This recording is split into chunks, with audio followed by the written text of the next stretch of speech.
কার সকলে মিলে আবার পড়ি আলহামদুলিল্লাহ। আর জোরে মুমির আওয়াজে পড়ি আলহামদুলিল্লাহ। আমার মালিকের কাছে কিছু আমল আছে বড় প্রিয়, যে আমলগুলো আল্লাহ তাআলা বড় পছন্দ করেন। এর ভিতরে একটা হলো বেশি বেশি শুকরিয়া আদায় করা। শুকরিয়া আদায় করবো কার? যখন বান্দা শুকরিয়া আদায় করে আল্লাহ তাআলা খুশি হয়ে যায়। রব বলে লাইন শাকারতুম লাযীদান্নাকুম ওয়া লাইন কাফারতুম ইন্না আযাবী লাশাদীদ।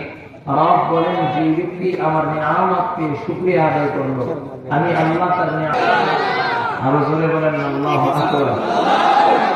এখন জোরে বলেন আলহামদুলিল্লাহ। এজন্য শুকরিয়া আদায় করবো কার? শুধু আজকে মাহফিলে আসছি এখনই করবো নাকি সব সময়? ও যুবক ভাই, গত বছরও মাহফিলে হয়েছিল, অনেক আল্লাহর বান্দা উপস্থিত ছিলেন। তাদের ভিতর থেকে অনেক মানুষ আজকে অন্ধকার কবরের বাসিন্দা হয়ে গিয়েছে, ঠিক কিনা? আবার আল্লাহ চাহে আগামী বছর মাহফিল হবে, আর আপনি আমি উপস্থিত হব, সেটা বহু দূরের কথা। হয়তো আমি ইমরান হোসেন মুজাহিদি অন্ধকার কবরের বাসিন্দা হয়ে যেতে পারি, ঠিক কিনা যারা বলেন? আজকে যেহেতু নিয়ে এসেছেন, এটা আল্লাহ পাক রব্বুল আলামিনের অনুগ্রহ ও দয়া, ঠিক কিনা যারা বলেন? এই জন্যই আসতে পেরে, এই দামি মজমায় বসতে পেরে খুশি না বেজার? খুশি হলে উচ্চস্বরে আওয়াজ করে আবারও পড়ি আলহামদুলিল্লাহ। এই জন্য একটা আমল বেশি বেশি শুকরিয়া আদায় করবো কার?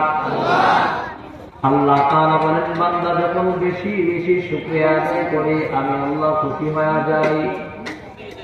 2 নাম্বার, কাসরাতে যিকরুল্লাহ। আমার আল্লাহ জিকির বেশি বেশি পরিমাণে করা। জিকির করবো কার?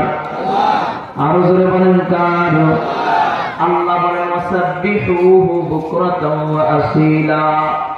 সকাল সন্ধ্যা আমি আল্লাহর জিকির করবা। মুফাসসিরিন ইকরামগণ বলেন, সকাল থেকে সন্ধ্যা, সন্ধ্যা থেকে সকাল, ইয়ানি দিন রাত 24 ঘন্টা একজনের জিকির হবে।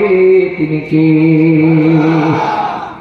আল্লাহ কয় ইয়া আইয়ুহাল্লাযীনা আমানু যিকুরুল্লাহা যিকরান কাসীরা।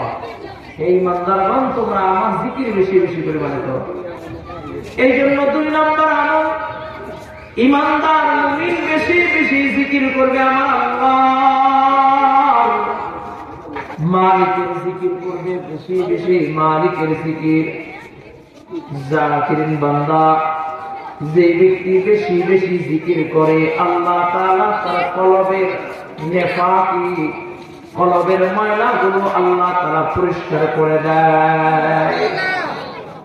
এই জন্য আমাদের আকাবের বুজুর্গরা বলেন, তাদের কাছে গেলে